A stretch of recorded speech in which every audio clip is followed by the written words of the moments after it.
She bit her lip without realizing it. That's when he whispered, dangerously close, "If you bite your lip again." The threat hung in the air, loaded with forbidden promises. Bonnie thought she knew Mark Hawthorne, the millionaire boss, cold and controlling.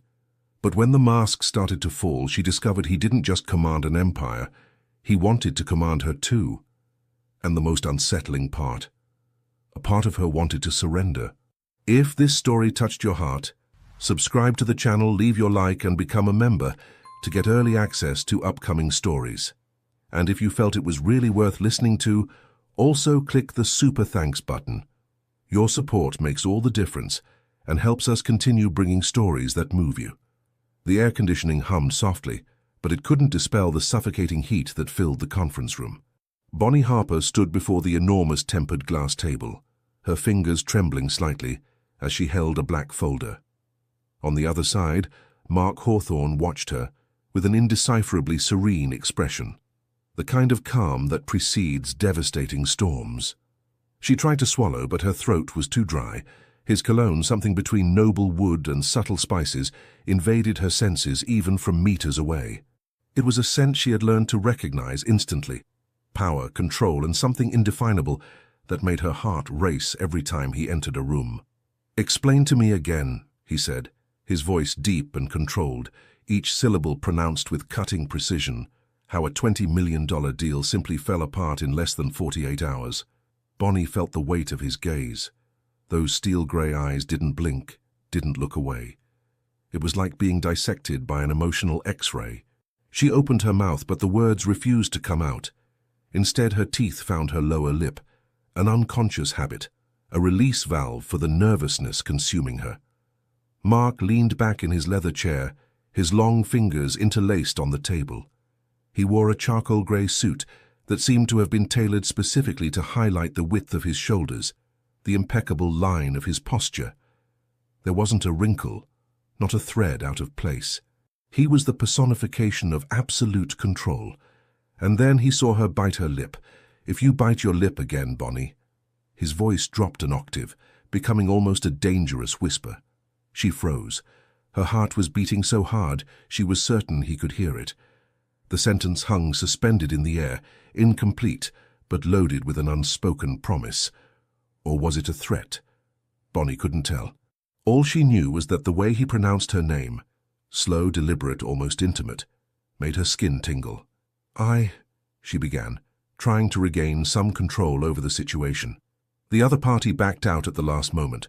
They claimed inconsistencies in the financial report that, "Inconsistencies you didn't anticipate," he cut her off, rising from his chair with an elegant fluidity that bordered on feline. Mark began walking around the table, each step measured, calculated. Bonnie followed the movement with her eyes, feeling like prey watching a predator circle. He stopped beside her, too close to be merely professional, far enough to maintain ambiguity. "Do you know how long it took me to structure this deal?" he asked, turning slightly to face her. The proximity made Bonnie feel the heat emanating from his body. 6 months. 6 months building trust, aligning interests, negotiating term by term. "I know, Mr. Hawthorne. Mark," he corrected her, and there was something different in his tone. It wasn't anger, it was something more complex, more unsettling. "When we're alone, it's Mark." Her eyes widened slightly. They had worked together for almost 2 years, but he had never made this distinction.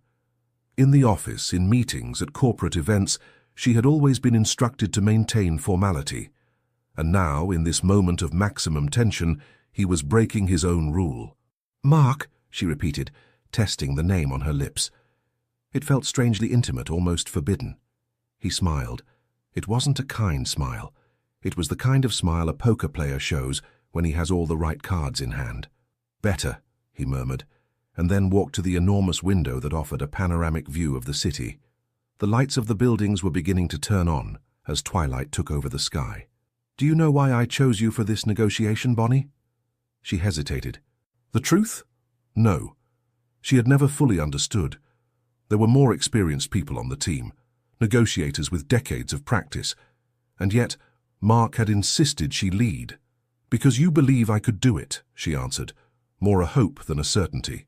Mark turned, and the evening light created a golden outline around him, making him seem almost unreal.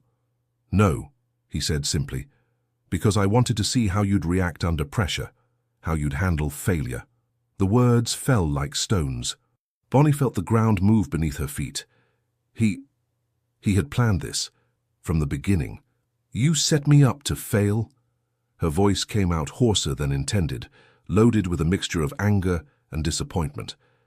Mark took a few steps toward her, and this time there was no ambiguity in the proximity. He stopped so close that Bonnie could see the tiny variations of grey in his eyes, like storms within storms. "I set you up to learn," he corrected, his voice low, almost gentle. "There's a difference." His fingers moved, a subtle gesture almost imperceptible, and Bonnie felt the warmth of his hand near her elbow, not touching her, but close enough for her to feel the proximity as a physical weight. "You're brilliant, Bonnie. Analytical, dedicated. But you're still afraid to fail. And that fear—" He paused, his eyes dropping briefly to her lips before returning to her gaze. "That fear can be more destructive than any actual mistake." She wanted to step back, create distance, regain some control over herself, but her feet wouldn't obey. Instead, she found herself leaning slightly toward him, as if an invisible force was pulling her. "What if I don't want to learn this way?" she challenged, finding courage somewhere deep within. Mark smiled, this time a genuine smile that briefly lit up his serious features. "Then you wouldn't be the woman I—" He stopped abruptly, as if he had gotten too close to a precipice. "That I hired." But Bonnie had heard the pause. She had felt the weight of what wasn't said, and in the silence that followed, something shifted between them. A line had been crossed, even if neither of them knew yet what that meant. Mark stepped back, breaking the moment. "Rewrite the report. Add the safeguards they requested. You have until Monday," he instructed, returning to a professional tone with disconcerting ease. Bonnie nodded, holding the folder against her chest like a shield. "Yes, sir." "Mark," he corrected once more without looking back. "Mark," she echoed, and this time the name seemed to carry a dangerous promise. She left the room, but his scent remained on her clothes, on her skin, in her mind. And as she walked down the silent hallway, Bonnie couldn't stop thinking about the way he had looked at her lips, and how, for the first time in 2 years, she wondered what was really happening between them. Night fell over the city as Bonnie drove home, but her mind remained trapped in that conference room, in that suspended moment, in those unspoken words. The streetlights passed in rhythmic flashes through the car window, creating hypnotic patterns she barely registered. She parked in front of the small apartment she shared with her mother and turned off the engine, but didn't get out immediately. Her hands still gripped the steering wheel, her knuckles white from the pressure. She took a deep breath, trying to organize the whirlwind of emotions that Mark Hawthorne had awakened in her. "Are you okay, sweetheart?" Her mother's soft voice greeted her as soon as she opened the door. Margaret Harper was in the kitchen, making tea, always tea, as if the hot beverage could solve any problem in the world. "Just tired," Bonnie lied, leaving her purse on the worn but comfortable sofa. The apartment was modest, clean, full of photographs from better times hanging on the walls like reminders of what they had lost. Margaret looked at her daughter with that silent wisdom only mothers possess, the ability to see through the masks their children wear. It was him again, wasn't it? It wasn't a question. It was a gentle statement, wrapped in maternal concern. Bonnie didn't need to ask who her mother was referring to. Mark Hawthorne was a constant presence in their lives, even when he wasn't physically present. He was the benevolent ghost that hovered over every decision, every paid bill, every peaceful night's sleep. "Mom," Bonnie began, but the words died in her throat when her eyes landed on the framed photograph above the fireplace. Her father, James Harper, standing beside the factory that had been the pride of 3 generations of the family. The picture had been taken 6 months before everything collapsed. Margaret followed her daughter's gaze and sighed softly. "You were thinking about him today, weren't you?" she asked, joining her daughter on the sofa, 2 steaming cups of tea in her hands. Bonnie accepted the cup, feeling the warmth pass through the porcelain and warm her cold palms. The scent of chamomile and honey invaded her senses, bringing with it memories she had tried to bury. "How could I not?" Bonnie murmured, her eyes fixed on the golden liquid. "Everything I have today, everything we are today, is because of him." The story was simple and devastating at the same time. 3 years ago, the family business, Harper Manufacturing, specializing in automotive components, had collapsed. It wasn't mismanagement, it wasn't lack of vision. It was the brutal economy, international competition, contracts cancelled in sequence like falling dominoes. In 6 months, 50 years of legacy had evaporated. James Harper had died of a heart attack 2 weeks after declaring bankruptcy. The doctors called it a sudden cardiac event, but Bonnie knew the truth. It had been a broken heart, shattered by the weight of failure and shame. And then, like an apparition in the midst of chaos, Mark Hawthorne had appeared. Bonnie remembered that day perfectly. She was in the lawyer's office signing endless papers, trying to understand how to salvage something from the ruins, when the secretary announced an unexpected visitor. Mark had entered with that commanding presence that filled any room. Impeccable suit, upright posture, eyes that assessed everything in seconds. He was too young to have built an empire, only 32 at the time, but there was something about him that demanded instant respect. "Miss Harper," he had said, extending his hand. The grip was firm, warm, but also possessive in a way she couldn't interpret. "I'm sorry for your loss." She had murmured some automatic thanks, still dazed by the pain, the confusion, the feeling of drowning in responsibilities she didn't understand. "I knew your father," Mark continued, sitting across from her without being invited, not out of arrogance, but with a naturalness that suggested he was used to being in command. "Not personally, but I admired his work. Harper Manufacturing had an impeccable reputation." "Had," Bonnie repeated bitterly, past tense. Mark leaned slightly forward, his fingers interlaced on the table. "It doesn't have to be that way," he said, and there was something in his voice, a promise, a lure, a salvation. "I have a proposal for you." Bonnie looked at him with suspicion. She had learned quickly that in the business world, no one offered anything without expecting something in return. "What kind of proposal?" she asked, her voice firmer than she felt.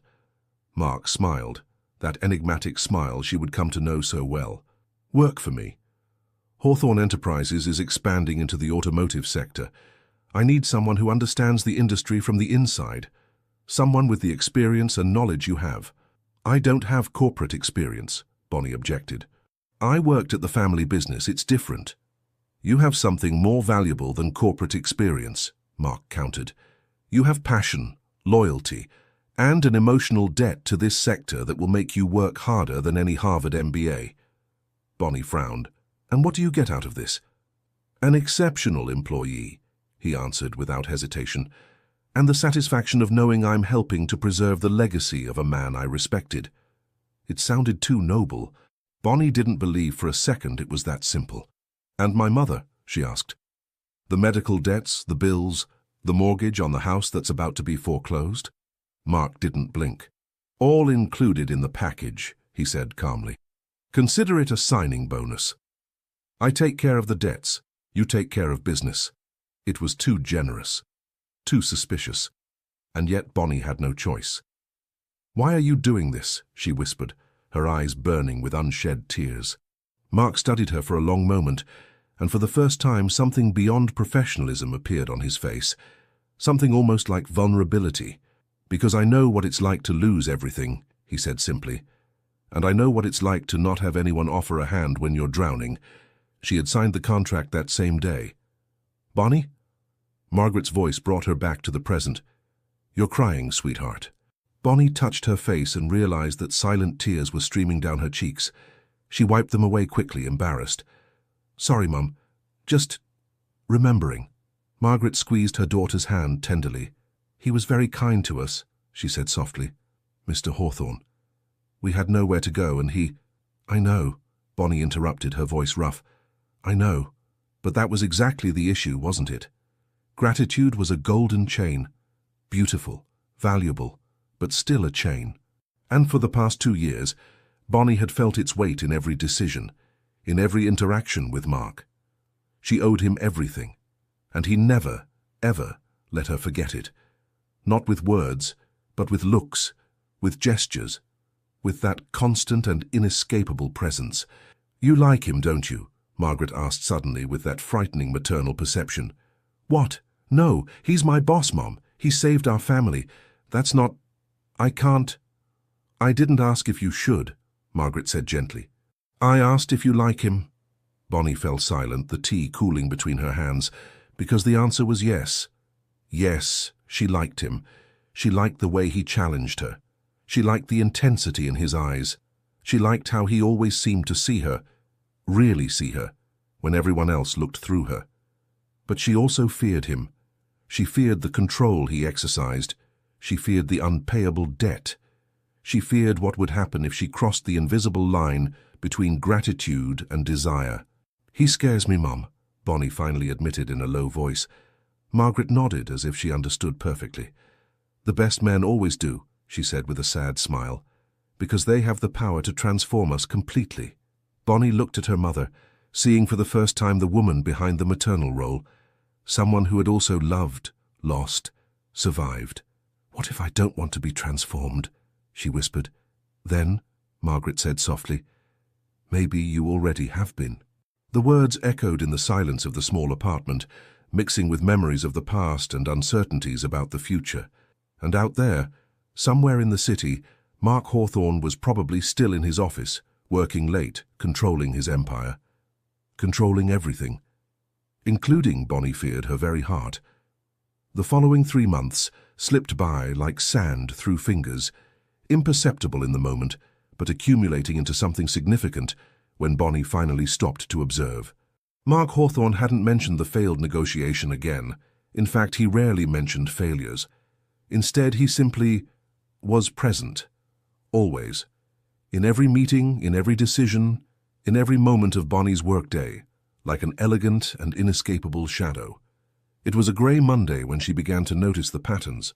Bonnie had arrived at the office 20 minutes earlier than usual, wearing a navy blue dress she had bought over the weekend. Nothing extravagant, but it was new, well cut, and made her feel confident.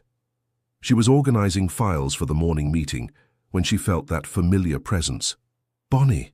Mark's voice came from her office door, making her jump slightly. She turned and found him leaning against the door frame with a casual posture that contrasted with the intensity of his gaze.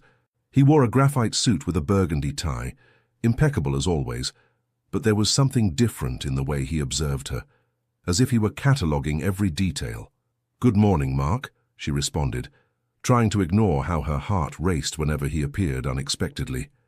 His eyes traveled slowly over her silhouette, not in a vulgar way, but with a deliberate appreciation that made Bonnie's skin tingle. "New dress?" he asked, entering the office and closing the door behind him. Bonnie blinked, surprised.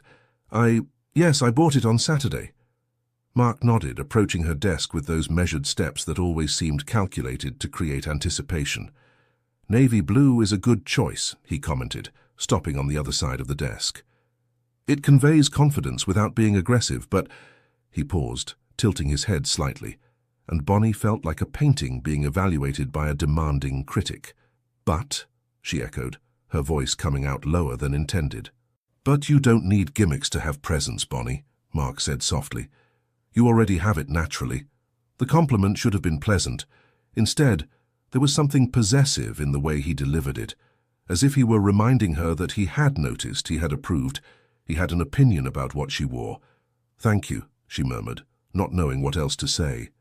Mark smiled, that enigmatic smile, and slid a folder across the desk. "Today's meeting has been cancelled. The client had something come up," he informed, "but I'd like you to accompany me to a business lunch at 1 o'clock. I made a reservation at Chateau Laurent." Bonnie knew the restaurant. It was one of the most exclusive in the city, the kind of place where ministers, CEOs, and diplomats discussed deals that shaped economies. "Of course," she agreed, opening her planner to make a note. "Who's the meeting with?" "It's not a meeting," Mark corrected.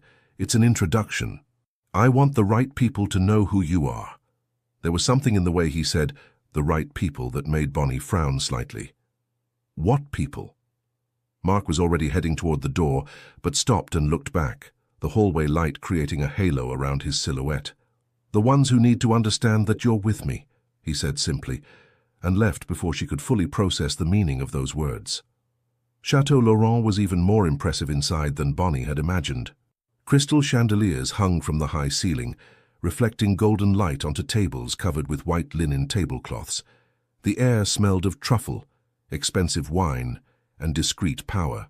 Mark guided her through the main hall with a hand resting lightly on the small of her back, a touch that could be interpreted as professional courtesy, but that sent waves of heat up Bonnie's spine. "Mark!" A deep voice interrupted them. A middle-aged man, perfectly combed grey hair, approached with a wide smile. "What a pleasant surprise." "Robert," Mark greeted, shaking the man's hand firmly. "This is Bonnie Harper, my Director of Strategic Acquisitions." Bonnie extended her hand, but noticed Robert's appraising look. Not just professional, but personal. He studied her with obvious interest. "Harper, aren't you James Harper's daughter?" Robert asked, and there was something in his tone that made Bonnie stiffen. "Yes," she confirmed, keeping her voice steady. "I'm sorry about what happened with the family business," Robert said, but it didn't sound like genuine compassion. It sounded like morbid curiosity.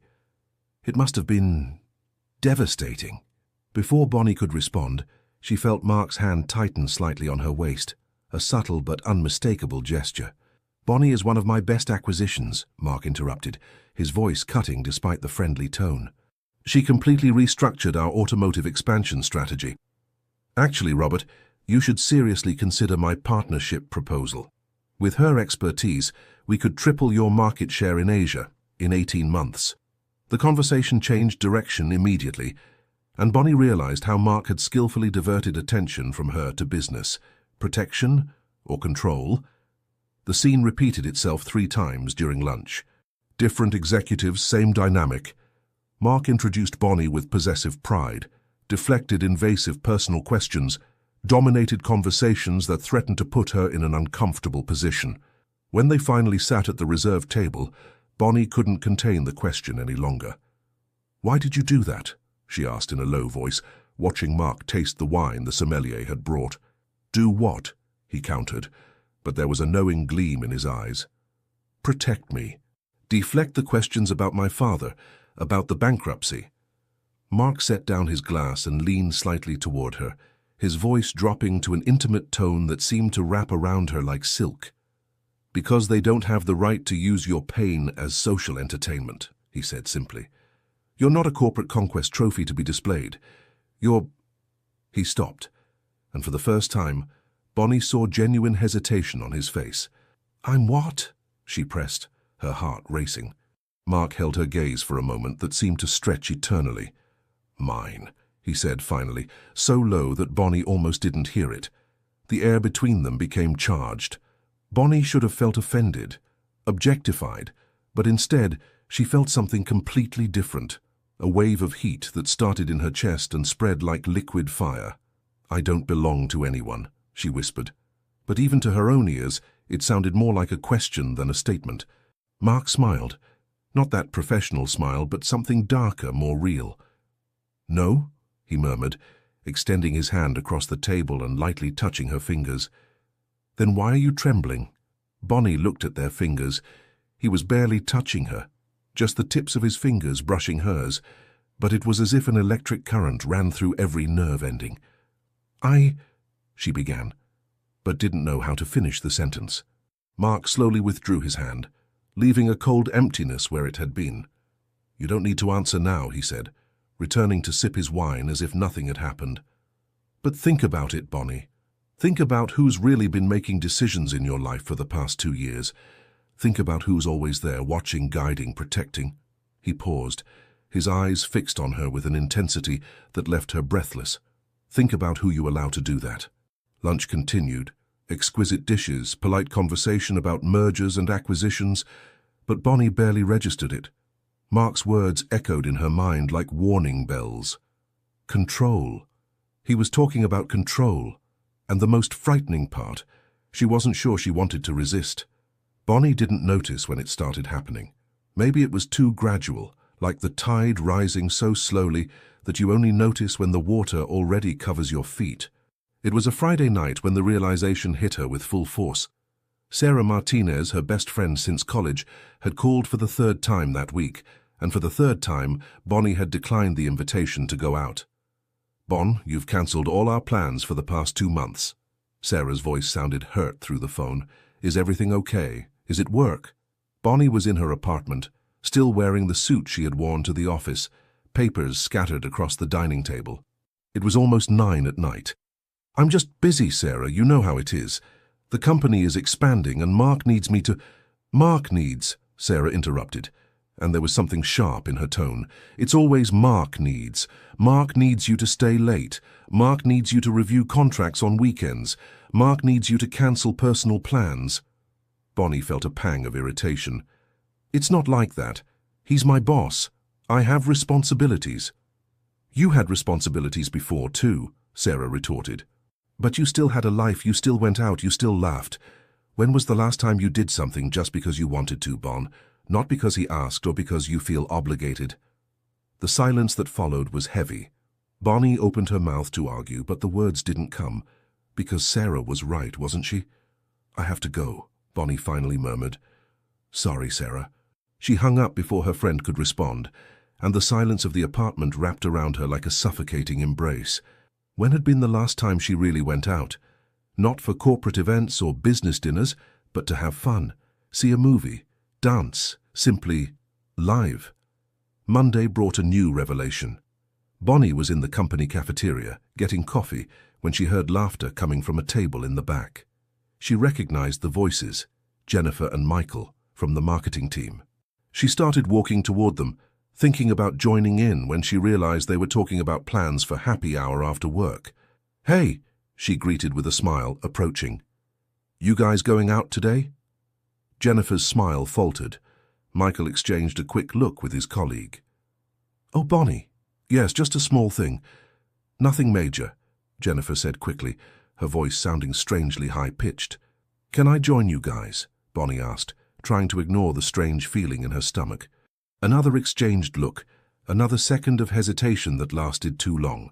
Sure, Michael said, but it didn't sound convincing. We'll confirm the place and let you know, okay?" Bonnie nodded, but she knew they wouldn't let her know. She returned to her office with the coffee cooling in her hands, feeling like a rejected student in the school cafeteria. What had happened? She used to get along well with the team. She used to be invited. She used to have friends. The answer came 2 hours later, from an unexpected source. David Chen, one of the most senior vice presidents, stopped by her office. He was a man in his early 50s, experienced, direct, and one of the few people who wasn't afraid of Mark Hawthorne. "Bonnie, can I come in?" he asked, already crossing through the door. "Of course, David. What do you need?" He closed the door behind him, a gesture that immediately put Bonnie on alert. "I need to have a frank conversation with you," David said, sitting down without ceremony. "And I hope you understand I'm doing this because I respect you." Bonnie felt her stomach tighten. "Okay." David sighed, running his hand through his grey hair. "Have you noticed that people are keeping their distance from you?" The question was so direct that it took Bonnie a second to process it. "I noticed that some colleagues have been less receptive lately," she admitted carefully. "Bonnie, it's not less receptive. They're actively avoiding you," David said, without beating around the bush. "And before you think you did something wrong, let me be clear. You didn't. The problem isn't you." "Then what is it?" David studied her for a long moment. "It's Mark." The name hung in the air like an accusation. "What does Mark have to do with this?" Bonnie asked, but even as she spoke, she felt like she already knew the answer. "He isn't subtle about how important you are to him," David said carefully. "And people notice, they see how he treats you differently, how he protects you, how he reacts when someone gets too close to you." Bonnie frowned. "He's my mentor. It's natural that he'd be closer." "Bonnie," David interrupted gently, "Thomas from accounting invited you to lunch 3 weeks ago. Remember?" She remembered. It had been a casual, friendly invitation. "Yes." "So what?" "Mark called him into his office that afternoon," David said. "No one knows exactly what was said, but Thomas was transferred to the Chicago branch the following week." Bonnie's blood ran cold. "You're saying that Mark transferred him for inviting me to lunch?" "I'm saying that Mark made it very clear, without saying a word directly, that there are certain lines that shouldn't be crossed," David explained. "And you, Bonnie, are on the other side of that line. She stood up abruptly, the chair scraping against the floor. That's absurd. Mark wouldn't what? David challenged, also standing up. Wouldn't aggressively protect something he considers his? Bonnie, you've worked here for 2 years. You've seen how he operates. He doesn't make empty threats. He doesn't lose. And he definitely doesn't share. The words echoed what Mark himself had said at the restaurant. Mine. Why are you telling me this? Bonnie whispered. David sighed, and for the first time, she saw something like pity in his eyes. Because I have a daughter your age, he said softly. And if she were in this situation, I'd want someone to open her eyes. Mark Hawthorne is a business genius, but he's also a man who's used to controlling everything around him. And you, my dear, are dangerously close to becoming one more thing he controls. He walked to the door, but stopped with his hand on the handle. Just be careful, Bonnie. And maybe ask yourself, are the decisions you're making really yours, or are they the ones you think he wants you to make? David left, leaving Bonnie alone with thoughts that spun like a hurricane. That night, she stayed up late, the laptop light illuminating her face in the darkroom. She opened social media, something she rarely did lately, and scrolled through friends' profiles. Sarah had posted photos of a dinner with other friends. Bonnie recognized the faces, all people she used to see regularly. When was the last time they had invited her? When was the last time she had said yes? She clicked on her phone calendar, going back month by month. Cancelled events, postponed plans. Sorry, something came up at work. Always work, always Mark. A message appeared on the screen, making her jump.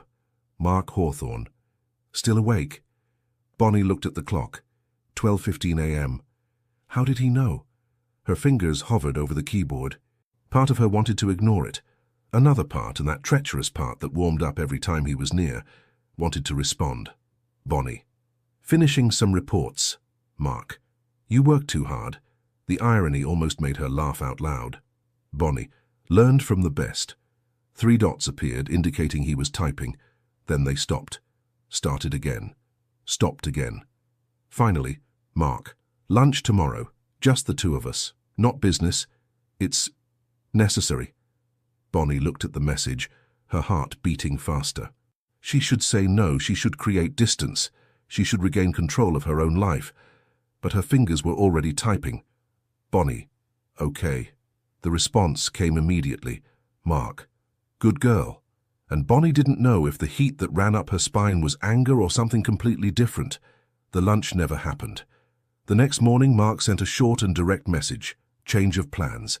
Need you to go to Toronto. Meeting with Apex Industries. Flight leaves at 2 p.m. Jenny already prepared everything. Bonnie looked at the message with a mixture of disappointment and relief. Disappointment because, against all good sense, she had spent the entire morning anticipating that lunch, imagining what he would say, what it would mean. Relief because she still wasn't ready for the conversation they would inevitably have. She grabbed her tablet and opened the files that Jenny, Mark's executive assistant, had sent. Apex Industries, a Canadian manufacturer of electronic components that was considering a joint venture with Hawthorne Enterprises. It seemed simple enough. But as Bonnie read the details, a strange feeling began to form in her stomach. The proposed terms were unfavorable, very unfavorable. Hawthorne would be putting in 80% of the capital, but maintaining only 45% of operational control. The exit clauses were extremely restrictive. And Apex's financial numbers looked too good. Consistent profits, stable margins, no fluctuation in the past 3 years. No company had numbers that perfect, not in the real world. Bonnie frowned, opening a new tab to research more about Apex. 30 minutes later, she was even more confused. The company existed, had a history, had real clients, but something was wrong. She felt it in her bones. She called Mark. He answered on the second ring. Bonnie. His voice sounded distracted, as if he were multitasking. Mark, I've been reviewing the Apex proposal and everything's in order, he interrupted. It's already been checked by the legal department 3 times. I know, but the terms are questionable, and the financial numbers seem... Bonnie. Now his voice had that tone. Firm, controlled, final. Trust me, I need you to go to Toronto and close this deal. Can you do that for me? The question should have sounded like a professional request, but the way he said "for me" made it personal, intimate, a plea disguised as an order. Yes, of course, she heard her own voice say, even as every instinct screamed to question more. Great. The car will pick you up in an hour. Good luck. He hung up before she could say anything else. Toronto was drenched in a fine, steady rain when Bonnie arrived. The driver took her straight from the airport to the Apex Industries office, a modern glass and steel building in the financial district. Richard Blackwell, CEO of Apex, was a man in his early 40s with a smile that was too wide and a clammy handshake. Something about him immediately made Bonnie uncomfortable. "Miss Harper, what a pleasure to finally meet you," he said, guiding her through an office surprisingly empty for such a prosperous company. "Mark has said a lot about you." "Has he?" Bonnie echoed, sitting down in the conference room that smelled of mold poorly disguised by lavender air freshener. "Oh, yes. He said you were special." The way Blackwell said the word made Bonnie's skin crawl. The meeting proceeded, and as the hours passed, Bonnie's sense of discomfort only grew. Blackwell was too eager. The documents he presented had subtle inconsistencies, dates that didn't match, signatures in slightly different styles, numbers that changed from one appendix to another. "Mr. Blackwell," Bonnie interrupted in the middle of a particularly confusing explanation about revenue projections. "Can I have a few minutes to review these documents more carefully? There are some discrepancies I'd like to clarify." Blackwell's smile faltered for a fraction of a second. Of course. But Miss Harper, Mark assured me that this transaction had full green light. I thought we were just formalizing what had already been agreed upon." Bonnie kept her expression neutral. "I need to do my due diligence, Mr. Blackwell. I'm sure you understand." She spent the next 2 hours examining every page, every number, every clause, and the more she read, the clearer the truth became. Apex Industries was in serious financial trouble. The pretty numbers were creative fiction. The projections were fantasies. And that joint venture, it was a disguised bailout. Hawthorne Enterprises would essentially be buying a failing company at an inflated price. Bonnie felt sick. Why had Mark sent her to close such an obviously disastrous deal? She closed the folder and looked at Blackwell, who was watching her with poorly disguised anxiety. "Mr. Blackwell, I'll need to take these documents for more in-depth analysis before we proceed," she said calmly. "But Mark said—" "With all due respect," Bonnie interrupted, her voice firm, "my recommendations to Mr. Hawthorne are based on rigorous analysis, not prior agreements. You'll have my response in 48 hours. She left the building feeling as if she had just escaped something dangerous. The return flight was delayed. Bonnie sat in the airport lounge, laptop open, furiously typing a report for Mark. She outlined every problem, every red flag, every reason why Hawthorne should not, under any circumstances, close that deal. When she finished, she looked at the document for a long moment before hitting send. Her phone rang almost immediately. "Mark." "Bonnie." His voice was cold, too controlled. "I received your report." "Then you understand why we can't proceed with—" "I understand that you decided to question my judgment." He cut her off, and there was something sharp in his words. Bonnie felt anger rising. "I decided to do my job. You sent me to evaluate a deal, and I evaluated it. Apex is a house of cards waiting to collapse, Mark. If we close this, we'll lose millions." "You think I don't know that?" The question came low, dangerous. Bonnie fell silent, processing. "You knew?" "Of course I knew," Mark said, and now there was something close to frustration in his voice. "Do you think I do anything without knowing exactly what I'm doing?" "Then why—" "Because I needed to see," he interrupted. "I needed to know if you'd follow your own convictions or if you'd simply do what I told you to." The words fell like stones. "You sent me to fail," Bonnie whispered, her voice trembling with contained anger. "Again." "No," Mark countered. "I sent you to choose between pleasing me or doing what's right, and you chose to do what's right." "Should that make me feel better?" Bonnie practically spat the words. "You're playing with my career like it's a personal experiment." "I'm preparing you," Mark said, his voice lowering to that intimate tone that always made her heart race, even now, even furious. "Preparing you to be more than just another executive. Preparing you to be at my side, not behind me. Bonnie closed her eyes, trying to control her breathing. What if I don't want to be at your side? She asked in a low voice. The silence that followed was deafening. Then, Mark finally said, his voice so soft it was almost a whisper, "You're lying. To me or to yourself, I'm not sure. But you're lying. You don't know me as well as you think," Bonnie retorted, but even to her own ears it sounded weak. "No?" He gave a low laugh, without humor. "Then tell me, Bonnie, why is your heart racing right now? Why are you trembling? Why, despite being furious with me, do you still wish I were there with you?" She hated that he was right. "Come home," Mark said softly. "Let's talk. Really talk this time. No games, no tests. Just the two of us." Bonnie should have said no, should have established boundaries, should have regained some control over her own life. But when she opened her mouth, she heard herself say, "When?" "Tonight. My apartment. I'll send you the address." And before she could reconsider, he had already hung up. Bonnie looked at the phone in her hands, her heart beating erratically. She was about to cross a line she couldn't undo. And the scariest part? She wasn't sure she wanted to go back. The address Mark sent took Bonnie to one of the most exclusive residential buildings in the city, a glass and steel tower that rose like a spear against the night sky. The doorman greeted her by name as if already expecting her, and directed her to a private elevator that required a special access card. Bonnie watched the digital numbers climb. 10, 20, 30. The elevator didn't stop. It kept rising until it finally reached the 42nd floor, the last one, the penthouse. The doors opened directly into a private foyer, and there was Mark. He had changed from his suit into black tailored pants and a white shirt with the sleeves rolled up to his elbows, revealing strong, defined forearms.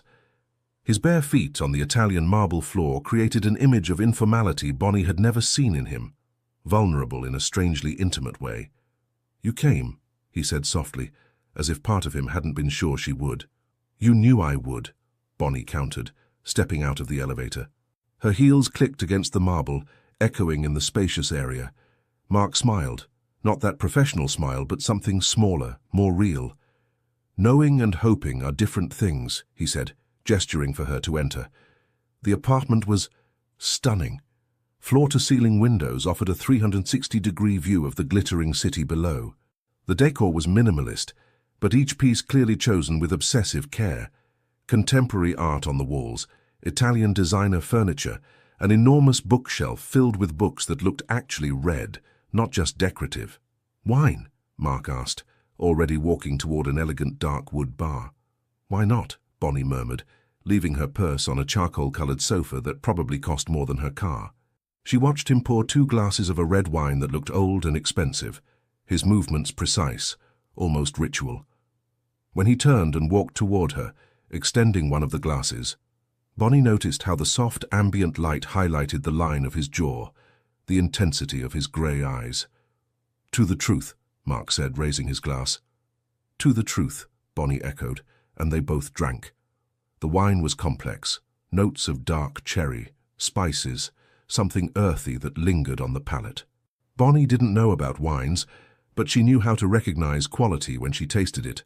"Sit," Mark said, indicating the sofa. But Bonnie remained standing, maintaining the distance she knew was necessary to think clearly. "You said you wanted to talk. No games. So talk, Mark. Tell me what's really happening here." Mark studied her for a long moment, the wine glass hanging casually between his fingers. Then, surprisingly, he nodded. "You want the truth?" he asked, taking a few steps toward her. "The truth is, I can't stop thinking about you. Since the day you walked into my office 2 years ago, with that black suit that was too big and that look that mixed pride and desperation." He took another step. "The truth is that every decision I've made since then somehow included you. Where to place you, how to challenge you, how to keep you close." One more step, and now he was close enough for Bonnie to feel the heat emanating from him. "The truth is that I've crossed every professional line I swore I'd never cross. And the scariest part?" His voice dropped to a hoarse whisper. "I don't care." Bonnie felt her heart hammering against her ribs. She should step back, create distance, but her feet wouldn't obey. "You can't just say these things," she whispered. but it didn't sound like an objection. It sounded like a plea. "Why not?" Mark asked, raising his free hand and hesitating inches from her face.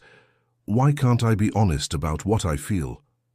"Because you're my boss," Bonnie said, but her own voice betrayed the weakness of the argument. "Because there's a power imbalance. Because I owe you everything, and that makes all of this wrong." "Wrong," Mark repeated, and then, finally, touched her, just his thumb lightly brushing her cheekbone, but the contact sent a wave of heat through every nerve. "Does this feel wrong to you?" Bonnie closed her eyes, trying to hold on to logic, to reason. "Mark, look at me," he commanded softly. She opened her eyes and found herself captured in that stormy grey gaze. "Do you think I do this with everyone?" he asked, his voice rough with emotion. "Do you think I lose control like this with just anyone?" His hand slid to the nape of her neck, fingers intertwining in her hair. "You unravel me, Bonnie. You make me question decisions. You make me feel things I swore I'd never feel again. And yes, maybe I've been possessive, maybe I've pushed people away, maybe I've done everything wrong." He leaned in, his forehead almost touching hers. "But tell me you don't feel this too. Tell me that when we're in the same room you don't look for me. Tell me you don't tremble when I get too close. Tell me you don't bite that damn lip thinking about me." As if in response to his words, Bonnie felt her teeth find her lower lip, that nervous habit she couldn't control around him. Mark's eyes darkened. "I warned you about biting your lip," he murmured, his voice low and dangerous. "What if I want to know what happens when I don't obey?" Bonnie heard herself whisper, barely recognizing her own voice, deeper, bolder. Something changed in Mark's face. The careful control, the civilized restraint, everything crumbled like a broken dam. "Then," he said, his mouth dangerously close to hers, "you're going to find out." And he kissed her. It wasn't gentle. It wasn't questioning. It was pure claim. His mouth capturing hers with a hunger that seemed to have been held back for too long. Bonnie let out a surprised sound that died in her throat when she tasted him. Wine, mint, and something uniquely Mark. Her hands moved before her mind could question, rising up his chest, feeling the firm muscles beneath the thin shirt, until they reached his broad shoulders and held on as if he were the only solid thing in a world spinning too fast. Mark deepened the kiss, his tongue tracing her lower lip before sliding inside, and Bonnie felt her knees weaken. He must have felt it too, because his free arm wrapped around her waist, pulling her against his body, with a strength that was both security and desire. When they finally separated, both were breathless. Mark rested his forehead against hers, eyes closed, breathing irregular. "God, Bonnie," he whispered, his voice hoarse, "do you have any idea how much I've wanted to do this?" She should respond, should say something intelligent or establish boundaries, or remember all the reasons why this was complicated. But all she could manage was to whisper, "Show me." Mark's eyes opened, and what she saw there left her breathless. Pure desire, yes, but also something deeper. Vulnerability, need, fear that she might pull away. "Are you sure?" he asked, and for the first time Bonnie saw genuine hesitation in him. In response, she rose on her tiptoes and captured his mouth again. This time Mark didn't hold back. He guided her backward until her back met the cold glass wall, a shocking contrast to the heat of their bodies pressed together. His hands explored, sliding along the curve of her waist, rising up her ribs, memorizing every contour as if creating a tactile map. "You're trembling," he murmured against her lips. "You make me tremble," Bonnie admitted, without shame now. Mark smiled against her mouth, a triumphant and tender smile at the same time. "Good," he whispered, "because you completely destroy me." And there, against that window with the entire city witnessing, Bonnie finally stopped fighting what was between them. But even as she surrendered to the kiss, to the touch, to the moment, a small voice in the back of her mind whispered that crossing this line would change everything, and there was no going back. The rain began to fall outside, thick drops beating against the panoramic windows like a soundtrack to the unfolding moment. Mark pulled back just enough to look into Bonnie's eyes, his hands still framing her face, with a reverence that contrasted with the intensity of the previous kiss. "Bonnie," he whispered, his thumb tracing the arc of her lower lip. That lip she bit when she was nervous, that lip that obsessed him. If you want to stop, say it now, because if we continue—" He paused, his breathing irregular. "If we continue, I won't be able to let you go." Bonnie should have been frightened by the declaration, should have recognized the control, the possessiveness, all the warning signs David had mentioned, but all she felt was a wave of heat spreading from her chest to every extremity. "What if I don't want you to let me go?" she whispered back, surprising herself with her own boldness. Something ignited in Mark's eyes, a flame that had been carefully contained and was now free to burn. "Then," he said, his voice dropping an octave, becoming almost a low growl, "I'm going to love every second of keeping you." He kissed her again, but this time it was different. There was urgency, yes, but also a deliberate slowness, as if he was savoring, memorizing, recording every sensation in his memory. Bonnie's hands found the buttons of his shirt, trembling fingers struggling with the first one. Mark covered her hands with his, stopping the movement. "Let me," he murmured against her lips. He stepped back just enough to unbutton his own shirt, eyes fixed on hers the entire time, and Bonnie watched fascinated as each button revealed more skin, the defined chest, the sculpted abdomen, the line of dark hair that disappeared below the waistband of his pants. When the shirt fell to the floor, Mark stood still, allowing her to look, to absorb. "Your turn," he said softly. Bonnie felt her cheeks heat, a sudden shyness taking over despite the boldness of moments before. Her hands rose to the first button of her blouse, but they trembled visibly. Mark took a step forward, covering her hands again. "Let me," he repeated, but this time it was a request, not a command.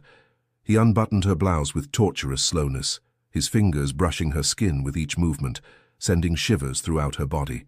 When the fabric finally slid off her shoulders and fell to the floor, Bonnie was trembling, not from cold, but from anticipation. "You're beautiful," Mark whispered, his eyes traveling over every revealed inch. "So beautiful it hurts to look." He picked her up with an ease that made her gasp, strong arms under her thighs, the warmth of his chest against hers. Bonnie instinctively wrapped her arms around his neck, her face buried in the curve between his shoulder and neck, breathing in his scent, wood, spices, and something indefinable that was just Mark. He carried her through the apartment, past the living room illuminated only by the city lights outside, down a dark hallway to a bedroom dominated by an enormous bed with white linen sheets. The curtains were open, the view of the city stretching infinitely beyond the glass. Mark laid her on the bed with such care that Bonnie felt her eyes burn. He wasn't just taking her to bed, he was placing something precious in a safe place. "You're trembling again," he observed, kneeling at the edge of the bed, one hand sliding up her calf to her knee. "You make me tremble," Bonnie repeated, echoing the words from before. Mark smiled, that rare and genuine smile that transformed his entire face. "Well," he murmured, leaning over her, one hand on each side of her body, trapping her deliciously, "then I guess we're even, because you destroy me in ways I didn't even know were possible." He kissed her again, but this time began an exploration, lips tracing the line of her jaw, descending down her neck, finding the racing pulse at the base of her throat and staying there, feeling the frantic rhythm. "Your heart is racing," he whispered against her skin.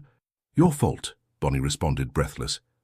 "Good," Mark murmured, and she felt his smile against her sensitive skin. "Because mine is doing the same."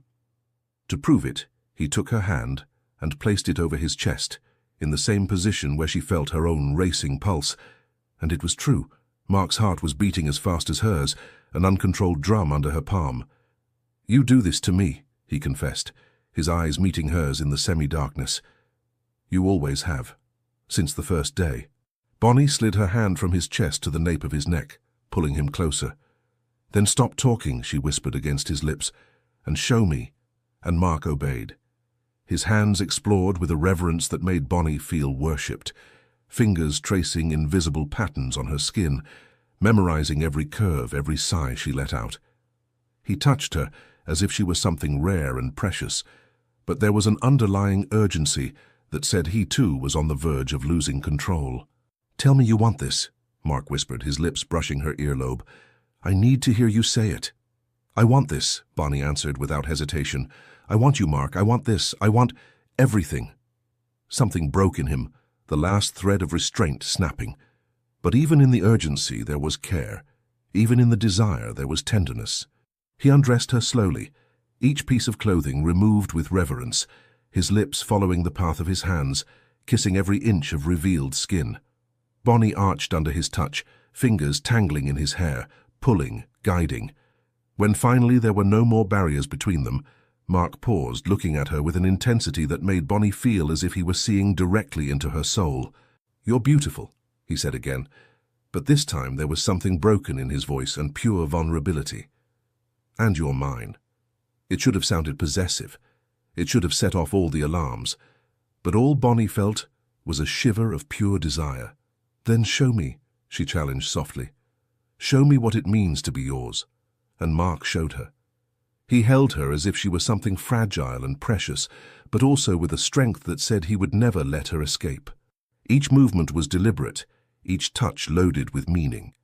He whispered her name like a prayer, his eyes never leaving hers, maintaining that connection that went far beyond the physical. Bonnie lost herself in the sensations, the warmth of his skin against hers, the delicious weight of his body, the way he seemed to know exactly where to touch, how to touch, when to accelerate, and when to slow down until she was begging. "Mark," she whispered, her fingers digging into his shoulders. "Please." "I know," he murmured against her lips. "I know, love. I'm here. I'm with you." And when they finally became one, Bonnie felt something shift inside her, as if a piece that had always been missing had finally found its place. Mark held her face between his hands, his forehead pressed against hers, eyes closed as if he were memorizing this moment. "Look at me," Bonnie whispered, echoing the command he had given her before. Mark's eyes opened, and what she saw there left her breathless. Not just desire, not just satisfaction, but something much deeper, something that looked dangerously like love. They moved together in a rhythm that was simultaneously urgent and slow, each movement a silent conversation, each touch an unspoken confession. Bonnie let herself go, trusting him in a way she had never trusted anyone, surrendering completely. And when they finally reached that precipice together, it was with each other's names on their lips, eyes locked, hands intertwined, a union that transcended the physical and touched something much deeper. Afterward, Mark pulled her to his chest, linen sheets tangled around their intertwined bodies, the rain still beating softly on the windows. He kissed her forehead, then the tip of her nose, then her lips. Soft kisses, almost chaste, so different from the passion of moments before.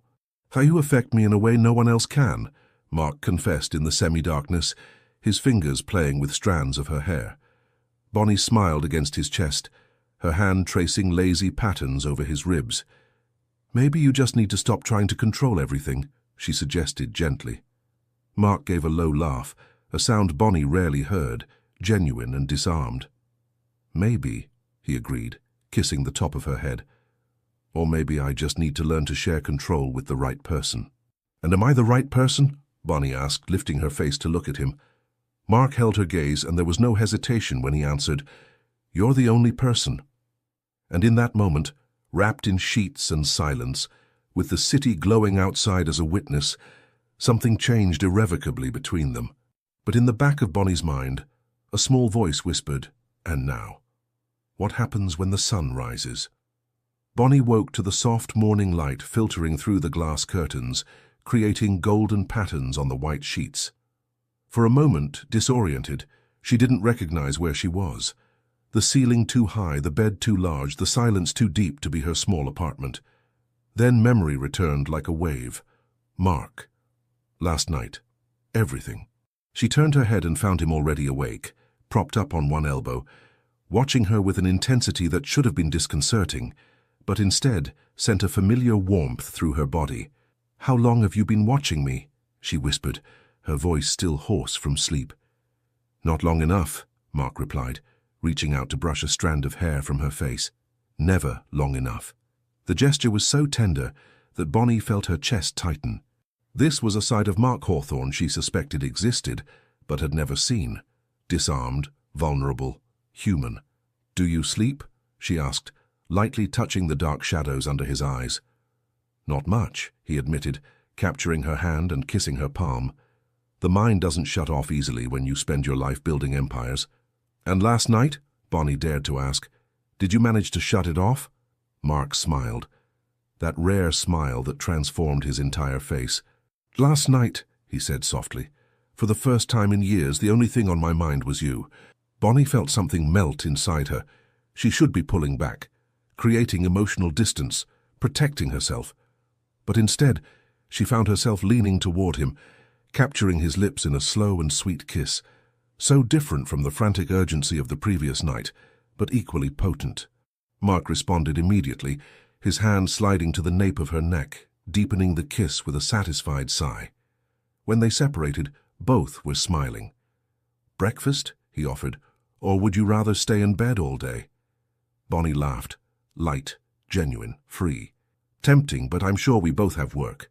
"Advantage of being the boss," Mark murmured against her neck, his lips tracing a trail of kisses that made Bonnie completely forget about work.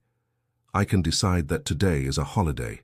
"Mark," she began, but the objection died when he nibbled lightly on the sensitive spot just below her ear. "Say it again," he whispered. "What?" "My name. The way you said it last night." Bonnie felt her cheeks heat with the memory. How many times had she called his name in the darkness, in plea, in pleasure, in total surrender? "Mark," she whispered, and felt his body react immediately to the tone.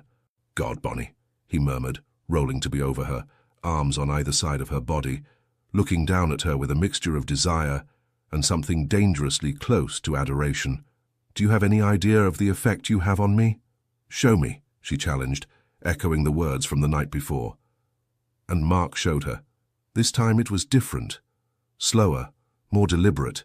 He explored every inch of her skin as if unveiling a mystery, kissing places she didn't even know were sensitive, whispering words in a voice so low she could barely hear them, but felt in her soul.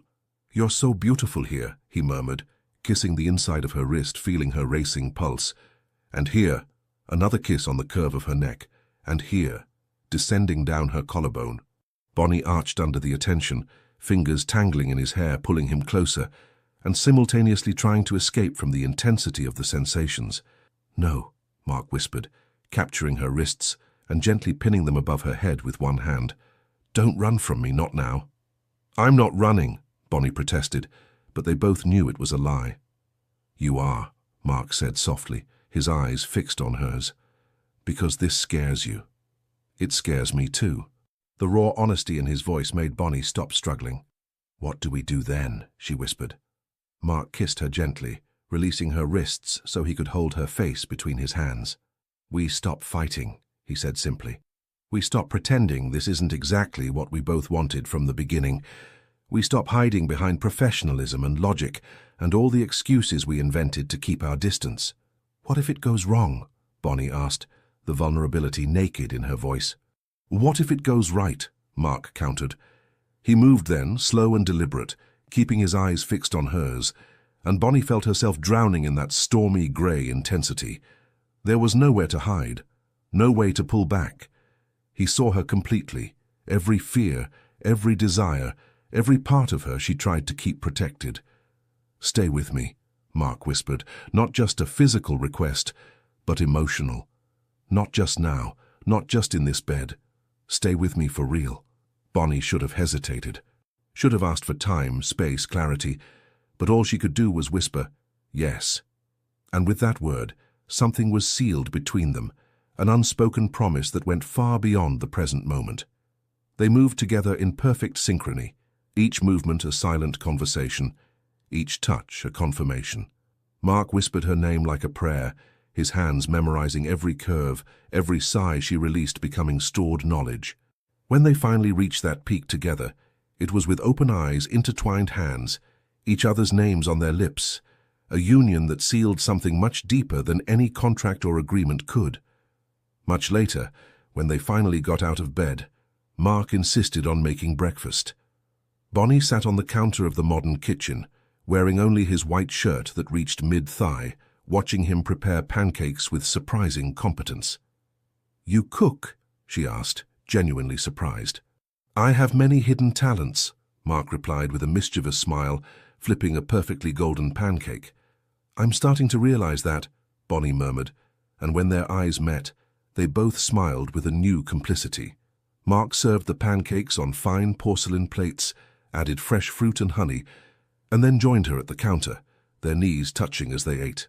About Monday, Mark began, his expression becoming more serious. The office, Bonnie completed, feeling reality beginning to infiltrate the perfect bubble they had created. Yes. Mark set down his fork, turning completely toward her. We need to decide how we're going to handle this. Bonnie bit her lip, that nervous habit, and Mark smiled, reaching out to free her lip with his thumb. Do I still need to warn you about doing that? He murmured. Depends, Bonnie replied, her eyes sparkling. What are you going to do if I don't stop? Mark leaned in, his lips brushing her earlobe. Do you really want to find out in the kitchen? He whispered, sending shivers down her spine. Bonnie laughed, pushing him lightly. Focus, Mark. We were being serious. He sighed dramatically, but there was a smile on his lips. I was trying to avoid the difficult conversation, he admitted. But you're right. We need to establish boundaries, expectations. Rules, Bonnie agreed. I hate rules, Mark murmured, but there was affection in his tone. I know, but we need them, at least at the office. Mark nodded slowly. So, at the office, total professionalism, no apparent favoritism, no touching, no looks that last too long. Can you manage that? Bonnie teased gently. No, he admitted honestly, but I'll try. For you. Bonnie reached out, intertwining her fingers with his. And outside the office? Outside the office, Mark said, pulling her closer until she was sitting on his lap. You're mine, completely. No excuses, no fear, just us. Possessive, Bonnie observed, but she was smiling. Absurdly so, Mark agreed without shame. But you already knew that. I did, she admitted. I think I always knew. They stayed like that for a long moment, wrapped in each other, the morning sunlight creating golden patterns around them. Mark? Bonnie finally broke the silence. What happened to you before me? You said you knew what it was like to lose everything. Mark tensed imperceptibly, but didn't push her away. Instead, he pulled her even closer, his face buried in her hair. That's a long and painful story, he said softly. I have time, Bonnie replied, turning in his lap so she could see his face. Mark studied her for a long moment, as if deciding how much to tell, how much to reveal. My father built Hawthorne Enterprises from scratch, he finally began. He was brilliant, visionary, but also cruel, especially to my mother. Bonnie remained silent, giving him space to continue. When I was 16, she finally left him. She took me and my younger sister and left in the middle of the night. We thought we'd finally be free. The pain in his voice was palpable. But my father, he didn't accept losing, ever. He used every resource, every connection, every legal and illegal tactic to destroy her. In 6 months, she had lost everything. Custody, the house, even her sanity. Mark, Bonnie whispered, her heart aching for him. She died a year later. Officially, it was a car accident, but I know it was suicide. She just gave up. Silent tears ran down Bonnie's face. And your sister stayed with my father. I tried to protect her, but he sent me to boarding school in Europe. When I came back, she was no longer the same. He paused, his eyes distant. I swore I would never be like him, that I would never use power to control, to manipulate, to destroy. But, Bonnie pressed gently. But, Mark admitted, his eyes finally meeting hers. I inherited the same possessive instinct, the same inability to let go of what I consider mine. And that scares me, Bonnie. Because when I look at you, I see how easily I could become exactly what I swore I'd never be. Bonnie held his face between her hands. But you're not him, she said firmly, because you're here, having this conversation, because you recognize the patterns, because you care about how I feel. What if it's not enough? Mark whispered, and for the first time Bonnie saw genuine fear in his eyes. Then, she said softly, I'll remind you, I'll challenge you, I'll hold you when you start to slip. But you need to promise me one thing. Anything. You need to let me have a voice. Let me disagree. Let me have my own life, my own friends, my own choices, even when your instinct is to cage me. Mark closed his eyes, breathing deeply. That's going to be the hardest thing I've ever done, he admitted. I know, Bonnie said. But if you love me... She stopped, realizing what she had said. The word hung in the air between them, heavy and significant. Mark opened his eyes, and what she saw there left her breathless. If I love you, he repeated slowly, then I need to love you free, not trapped. You, Bonnie began, her heart pounding. You love me? Mark smiled, vulnerable, hopeful, scared. Since the first day, he confessed. Even when I tried to convince myself it was just attraction, just professional admiration, it was always love. Bonnie felt tears well up again, but this time they were from happiness. I love you too, she whispered. Even when you frustrate me, even when you try to control too much, I love you. And when they kissed this time, it was different from all the other kisses. It was a promise, a pact, a beginning. But out there, beyond the perfect bubble of Mark's apartment, the real world waited. And with it, secrets not yet revealed. 3 weeks had passed since that morning in Mark's apartment. 3 weeks of delicate balance between professionalism at the office and growing intimacy outside of it. 3 weeks of Bonnie allowing herself to believe that maybe, just maybe, they could make it work. And then everything collapsed. It was a rainy Thursday when Bonnie found the envelope. She had arrived at the office early, as she always did lately, not because Mark demanded it, but because she wanted a few moments of work before the distraction of his presence made it impossible to concentrate. She was organizing files for a routine audit when she noticed a misfiled folder in Mark's locked drawer. She shouldn't have looked, she knew that, but there was a name on the tab that made her freeze, Harper Manufacturing. With trembling hands, Bonnie opened the folder. What she found inside made her blood run cold. Documents, dozens of them, printed emails, financial records, all dated 3 years ago, exactly when her father's company was collapsing. But they weren't just random records.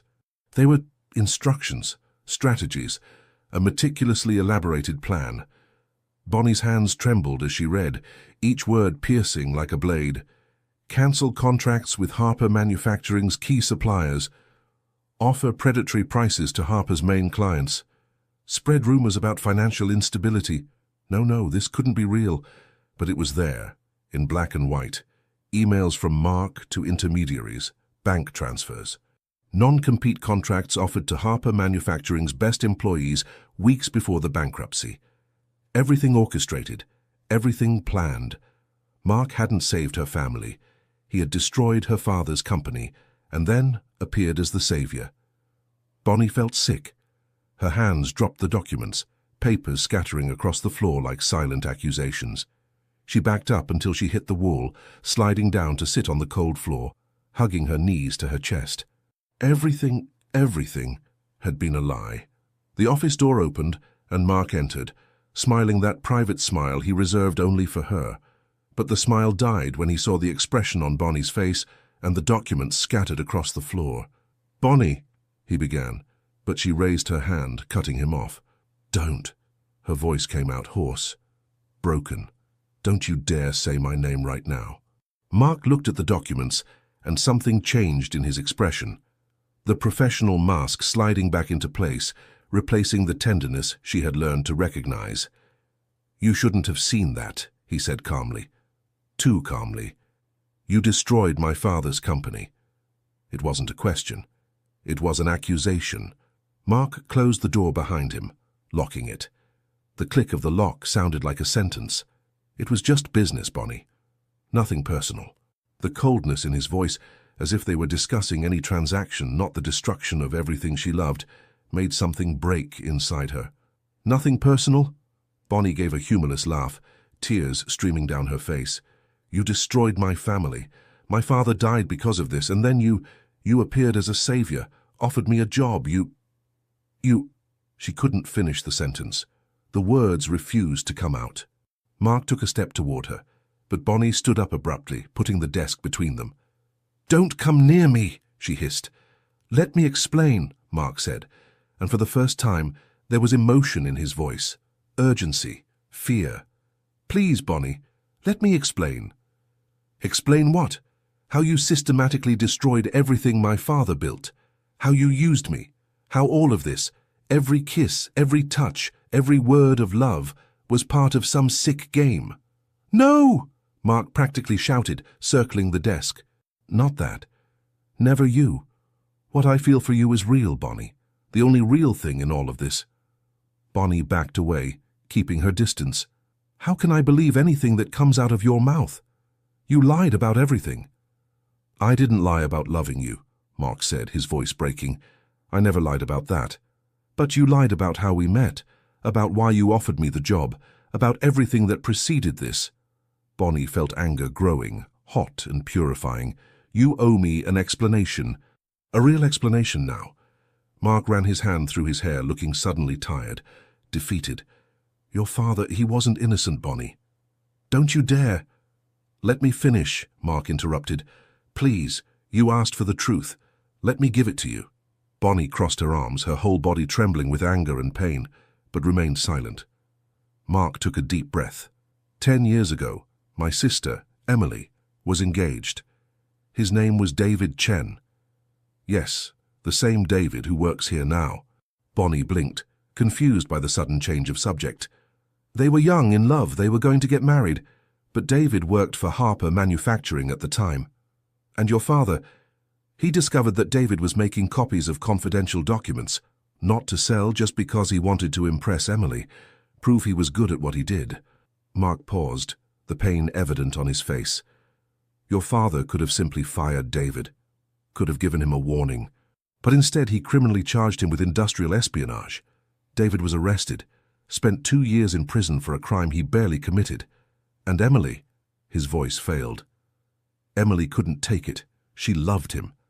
And seeing the man she loved be destroyed, imprisoned, defamed, she had a nervous breakdown, spent 3 months in a psychiatric institution.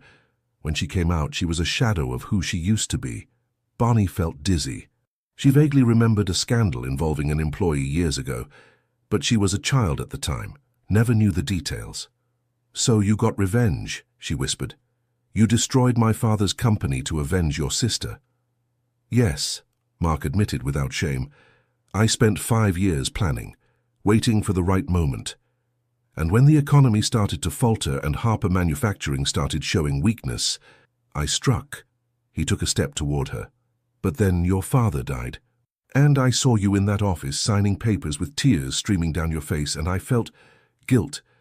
For the first time in years, I felt genuine remorse. So you offered me a job out of guilt, Bonnie asked, her voice bitter. To ease your conscience?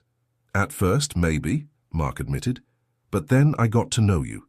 The real woman, not just James Harper's daughter. And you are everything I never knew I needed. No. Bonnie shook her head violently. Don't try to romanticize this. You manipulated me, controlled me, pushed away my friends, isolated me.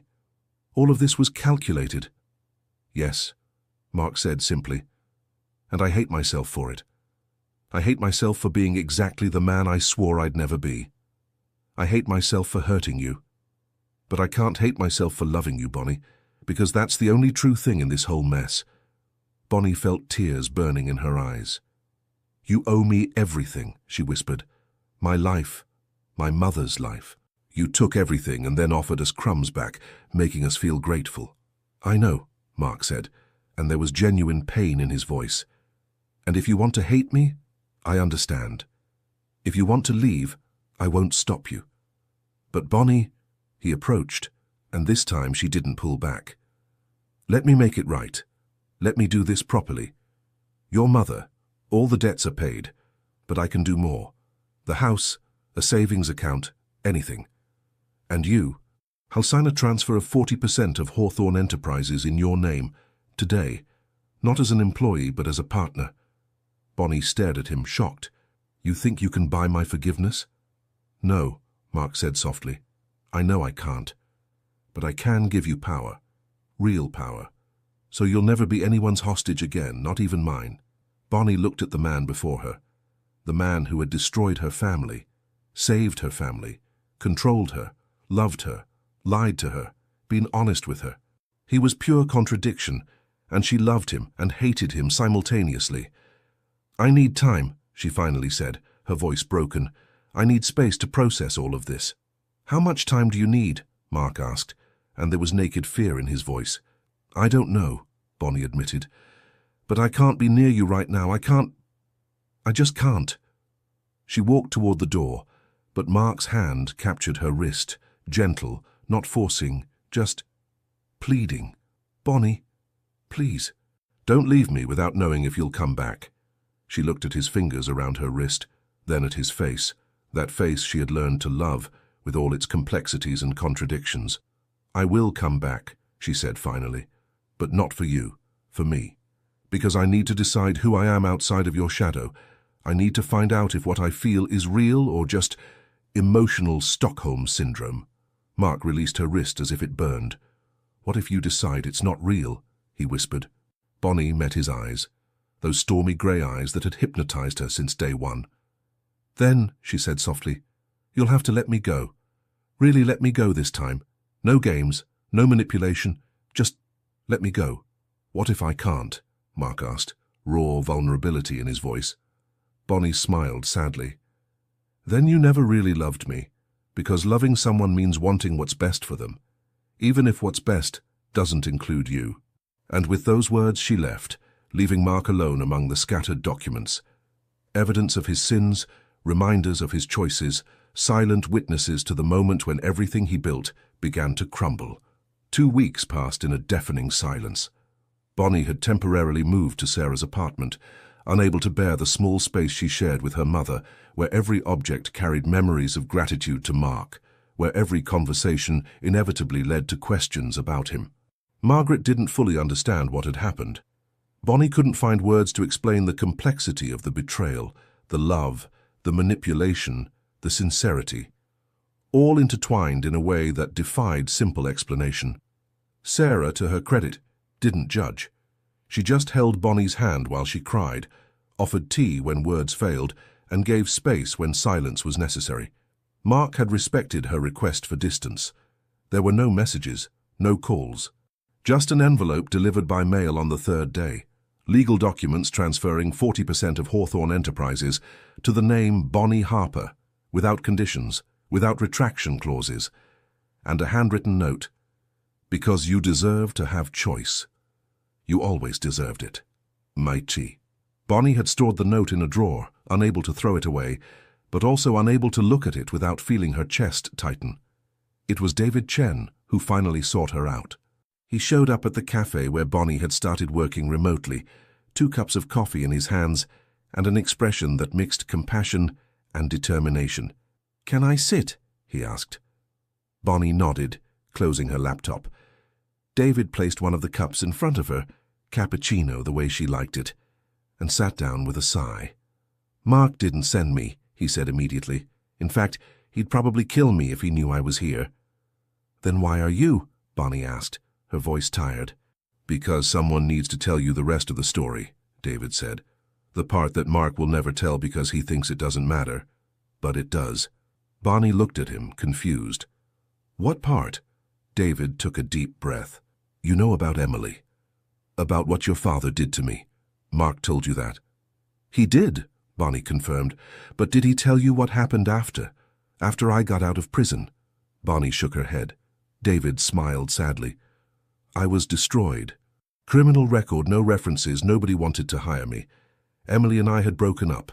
She couldn't handle the trauma. I was lost." He stirred his coffee absently. "Mark found me.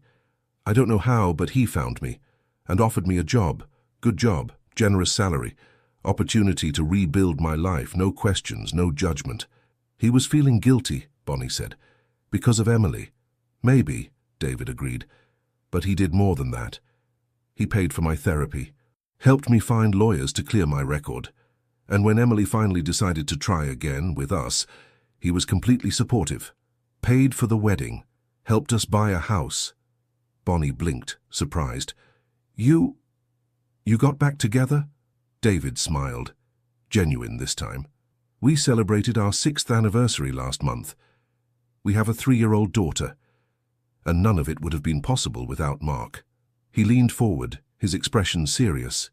I'm telling you this not to convince you to forgive him, not to minimize what he did, but to show you that Mark Hawthorne is complicated. He's capable of calculated cruelty, but also of deep kindness, sometimes in the same action. How can I trust someone like that? Bonnie whispered. That's the wrong question, David said gently. The right question is, do you want to? Because trust isn't about certainty, Bonnie. It's about choice. You choose to trust, knowing you could be betrayed. You choose to love, knowing you could be hurt, and you choose to stay, knowing you could leave. He stood up, leaving one last observation. Mark is miserable without you. I've never seen him like this, and I'm not saying he deserves your forgiveness. But maybe you both deserve the chance to discover who you can be together when total honesty is on the table. Bonnie spent 3 more days processing, reading and rereading the transfer documents, thinking about everything David had said, remembering every moment with Mark, the good, the bad, the confusing, and then, on a Sunday morning, she finally knew what she needed to do. Mark was in the office, because of course he was. Where else would he be? When Bonnie entered, he had his back to the door, looking out the window at the city below, hands in his pockets, shoulders tense. You don't lock the door anymore, Bonnie asked. Mark turned so quickly he almost stumbled. He was different, tired, unshaven, eyes red from sleepless nights, his shirt wrinkled in a way the impeccable Mark she knew would never allow. Bonnie, he breathed her name like a prayer. She closed the door behind her, but remained near the entrance, still keeping distance, still protecting herself. We need to talk, she said. About what? Mark asked, and there was naked fear in his voice. About how long until you officially leave me, about the details of your exit. About conditions, Bonnie corrected. Mark blinked. Conditions? If I stay, and I still haven't decided definitely, but if I stay, there are things that need to change, non-negotiable. Something lit up in Mark's eyes, hope, fragile and hesitant. Tell me, he whispered. Anything. Bonnie walked to his desk, pulling a document from her bag. First, therapy. For you. Real therapy, with a professional specializing in control and trauma issues. Not because you're broken, but because we both deserve for you to work on the patterns you inherited. Mark nodded immediately. Already started. Second session is tomorrow. Bonnie raised an eyebrow, surprised. Second, she continued, total transparency. No secrets, no tests, no games. If you have a problem with me, with a decision I make, with anything, you speak up, directly. We talk like adults. I agree, Mark said without hesitation. Third, my life is mine. My friends, my schedules, my choices, they're mine. You can have opinions, you can express them, but you can't control me. Never again. I agree, Mark repeated, his voice firm. And fourth, Bonnie took a deep breath. You need to make peace with the past, with my father's memory.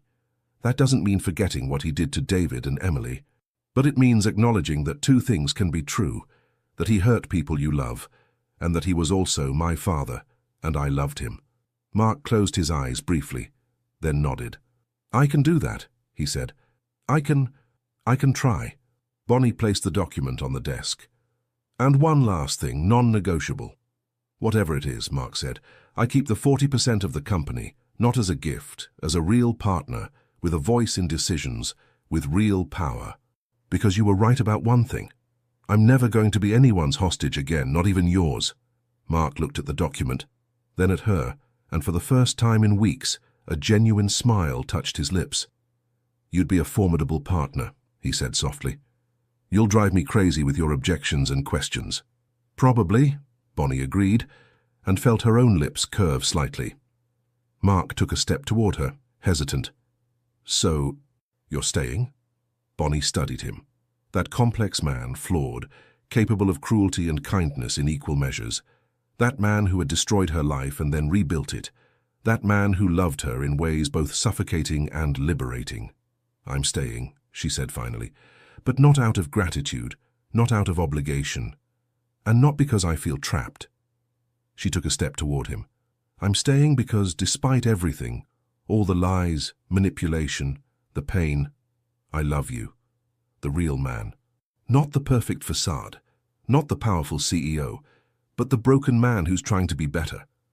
Mark let out a strangled sound, and suddenly he was in front of her, his hands framing her face with such tenderness that Bonnie felt tears well up. I don't deserve you, he whispered. Probably not, Bonnie agreed, but she was smiling through the tears. But you're going to have to earn me every day from now on. I can do that, Mark said, his forehead touching hers. I will do that. And if I decide it's not enough, Bonnie challenged softly, if I decide to leave anyway? Mark took a deep breath, and when he opened his eyes, there was clarity there. Painful, but true. Then I'll let you go, he said. Really let you go this time, because loving you means wanting your happiness, even if your happiness doesn't include me. Bonnie smiled. Real, genuine, free. Good answer, she murmured. And when they kissed, it was different from all the other times. It wasn't urgency or frantic passion. It wasn't possession or surrender. It was choice. Conscious, deliberate, free. It was love. 6 months later, Bonnie stood on the stage at the Hawthorne Enterprises annual conference, not as Mark's assistant, but as co-CEO, a title they had created together, dividing power and responsibility equally. Mark was in the front row, watching her with that pride that always made her heart warm. And in conclusion, Bonnie said to the packed room, our mission going forward is to build not just a profitable empire, but an ethical empire. Because power without responsibility is tyranny, and success without integrity is empty. The applause was deafening. Afterward in private, Mark pulled her aside. You were incredible, he said, kissing her temple. We were incredible, Bonnie corrected. Partners, remember? Partners, Mark agreed, but there was something different in his voice. He knelt down. Bonnie felt the air escape her lungs when she saw the small velvet box in his hands. Mark, before you say anything, he interrupted, let me be clear. You've already said you don't need me, that you could leave at any time, that you're with me by choice, not necessity. He opened the box, revealing a simple but stunning ring, not large or ostentatious, but perfect. So I'm asking you to choose again. Choose to love me. Choose to build a life with me. Not because I saved you or because I owe you or any of that complicated shit from the past. He met her eyes, and there were tears there, pure vulnerability. But simply because you want to. Bonnie Harper, will you marry me? Bonnie looked at the man kneeling before her, no longer the intimidating boss, not the all-powerful savior, not the possessive controller. Just Mark, imperfect, actively working to be better, loving her free. Yes, she said, her voice firm and clear. But not because you asked the right way. She knelt in front of him, holding his face between her hands. Yes, because when I look at you, I see a man who chooses to grow, who chooses to change, who chooses to love me the way I deserve to be loved. Mark smiled through the tears. And how do you deserve to be loved? Free, Bonnie whispered. Strong. Equal. Then that's how I'll love you, Mark promised.